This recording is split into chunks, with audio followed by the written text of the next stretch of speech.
Liberty Tamil நேயர்களுக்கு வணக்கம். தமிழக பாஜக மூத்த தலைவரான ராஜா அவர்கள் எதிர்க்கட்சி தலைவரான ராகுல் காந்தி அவர்களை தேச துரோகி என்று விமர்சித்து பேசியிருக்காங்க. இந்த விமர்சனத்தை மக்கள் எப்படி பார்க்குறாங்கன்றதை கேட்டு தெரிஞ்சுக்கலாம் வாங்க. ஏன்னா அவரு ஒரு விளம்பரம் ஆகணும், அவ்வளோதான். பிஜேபியில் நானும் உறுப்பினர் அப்படின்னு குதிக்கணும்.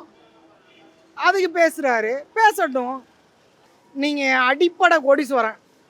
நான் இங்கே தரமட்டத்துலேருந்து ஐயா சாமி கும்புரசாமி குருசாமி அப்படின்ட்டு நான் வரேன்.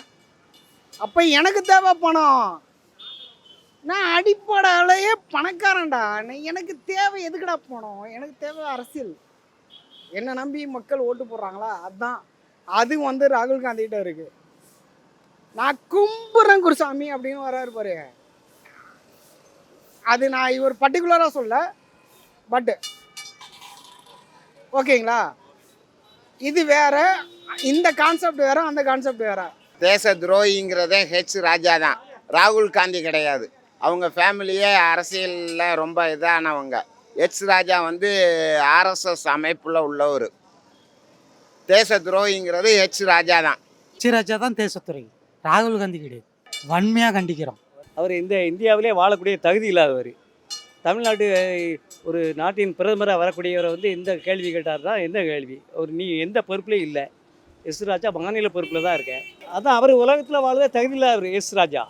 அவ்வளோதான் என்னுடைய இது இருந்தது. தேச துரோகி அவரை பார்த்து பேசப்படாது. அது வேணாங்க. அவரை பற்றில என்ன பேசுறீங்க? என்ன அவர்னா தியாகியா, காந்தியா, இல்லை யார் அவர்? யாருன்னே தெரியாது. அவர் எதுக்கு அவரை பற்றி பேசிட்டு தேவை? பெரிய ஆள் ஆக்காதீங்க அவனெல்லாம். ராஜா தேச துரோகி ராகுல் சொல்லிக்காதீங்க சொல்கிறீங்க. நீங்கள் அவர் சொல்லிக்க சொல்கிறீங்க, ரைட்டா? தேசத்துக்காண்டி எந்த குடும்பம் உயிரை விட்டுச்சு இந்தியாவில்? ராஜா உயிரை விட்டுச்சா? இன்னைக்கு ஆள்ற இந்திய அரசாங்கத்தோட குடும்பம் உயிரை விட்டுச்சா? யார் உயிரை விட்டாங்க? இந்திரா காந்தி, ராஜீவ்காந்தி, அவங்க தான் உயிரை விட்டுருக்காங்க. இந்த கேள்வி நீங்கள் அவங்கள்ட்ட கேட்கணும். எப்படி சார் நீங்கள் இப்படி சொல்கிறீங்க அப்படின்னு ராஜாட்டா கேட்குறீங்க. மக்கள்கிட்ட நீங்கள் கேட்குறத விட்டுருக்கீங்க. இல்லை, அவர் நாட்டுக்காக வேண்டி மதசார்பற்ற அரசியலில் அரசை உண்டாக்கணும்னு பாடுபட்டுக்கிட்டு இருக்காரு, அவ்வளோதான். அவங்க மதசார்பு உள்ள இந்துத்துவ அரசை உண்டாக்குறாங்க ராஜா அண்ட் பிஜேபி. அதனால் இவர் இல்லாத பொருளாதெல்லாம் பொய்ய கலப்புறாரு அவரை பற்றி. என்னை பொறுத்த வரைக்கும் பிஜேபி எப்போ இந்த பாலிடிக்ஸுக்கு வந்தாங்களோ, பிஜேபியோட பாலிடிக்ஸே வித்தியாசமான பாலிடிக்ஸாக இருக்குமா. அவங்க பண்ணுறதெல்லாம் அவ்வளோ நல்லதாக இல்லை. இப்போ பார்த்து சந்திரபாபு நாயுடு இவ்வளோ நாள் வரைக்கும் நல்லா தான் இருந்தார். இப்போ லட்டில் மாட்டு கொழுப்பு கலந்துருக்குது இந்த மாதிரி தேவையில்லாத அவர் சேர்க்கை சரியில்லைன்னு நினைக்கிறேன். அதனால் அவர் அந்த மாதிரி சொல்கிறாரு. பிஜேபியோட அரசியல் அப்படி தான் இருக்குது. தான் வீட்டில் இருக்கிற காரை தானே கொளுத்திக்குவானுங்க. அதுக்கப்புறம் என்ன பண்ணுவானுங்க, அவன் கொளுத்திட்டான் இவன் கொளுத்திட்டான். இப்போ இவங்களோட அரசியலே வித்தியாசமாக தான் இருக்குது.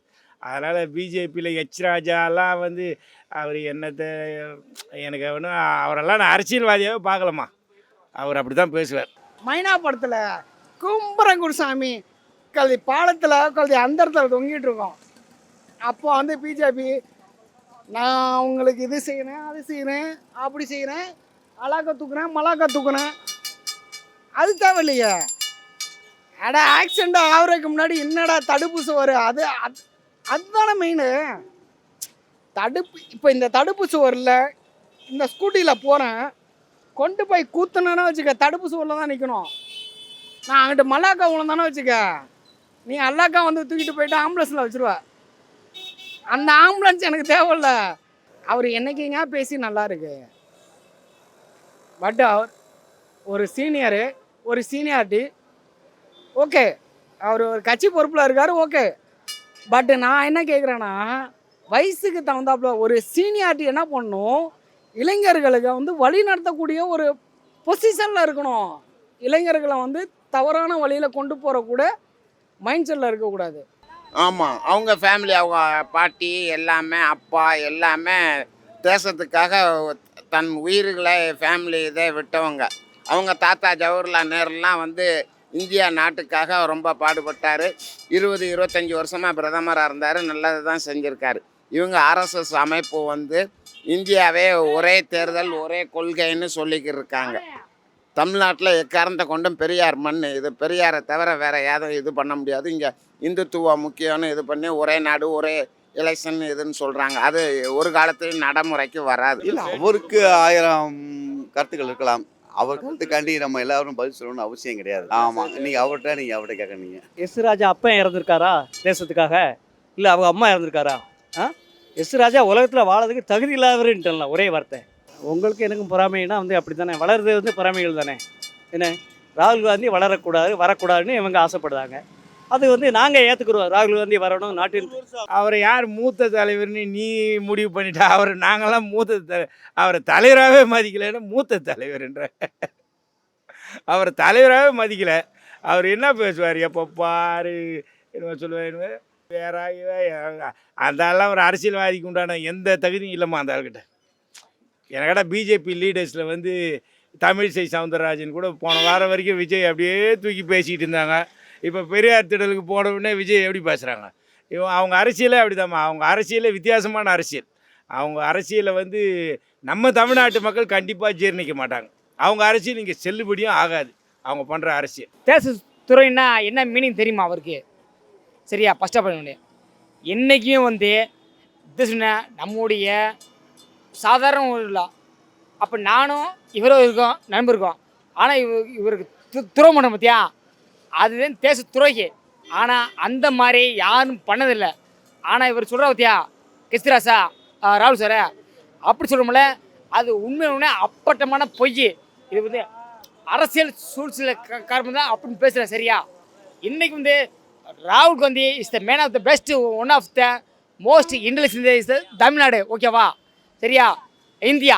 அதே ஒவ்வொரு நாளும் அவங்க பரம்பரை ஜவஹர்லால் நேருலேருந்து இந்திரா காந்தி, ராகுல் காந்தி, அந்த வருஷம்லாம் அவரு சரியா, அந்த வருஷம்ல யாரும் தப்பு பண்ணல. சரியா, அவங்க ஆர்எஸ்எஸ் அமைப்பை இங்கே தமிழ்நாட்டுக்குள்ளே உருவாக்கணும்னு பார்க்காங்க. இங்கே தமிழ்நாட்டுக்குள்ளே வந்து திராவிட அமைப்பு தான் இங்கே இது பெரியார் தந்தை பெரியார் வழிவகுத்து கொடுத்த அமைப்பு தான் இங்கே இது பண்ண முடியும்.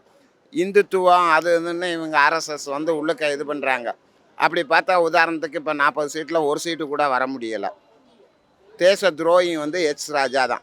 சுதந்திரத்துக்காக எந்த விதத்துலேயும் பிஜேபியில் இருக்கிற எந்த லீடரையும் இது வரைக்கும் யாரையும் சொன்னதாக எனக்கு தெரியல. சுதந்திரத்துக்காக பாடுபட்டாங்க, போராட்டம் செஞ்சாங்க, அதை செஞ்சாங்க, இதை செஞ்சாங்கன்னு. அப்பேற்பட்டவங்க இப்படி தான் பேசுவாங்க. அதனால் அவங்க பேசுகிறதெல்லாம் ஒரு பொருட்டாகவே எடுத்துக்க தேவையில்லை. அவங்கள அப்படியே லெஃப்ட் ஹேண்டில் அப்படி தள்ளி விட்டுட்டு நம்ம பாட்டுன்னு வேலையை பார்த்துக்கிட்டு போயிட்டே இருக்க வேண்டியது தான். அவங்க வந்து ஆர்எஸ்எஸ் அமைப்பை வளர்க்குறதுக்கு இது பண்ணுறாங்க. மோடியை இது பண்ணிக்கிட்டு மோடி என்ன செஞ்சுருக்காரு? 3 தடவை பிரதமர் ஆகி என்ன இந்தியாவுக்கு என்ன செஞ்சுருக்காரு? ஜிஎஸ்டினால் தொழில் எல்லாமே பாதிச்சிருக்கு. ஒரு தோசை வந்து 200 ரூபா 250 ரூபா, 35 ரூபா டேக்ஸ் போடுறாங்க.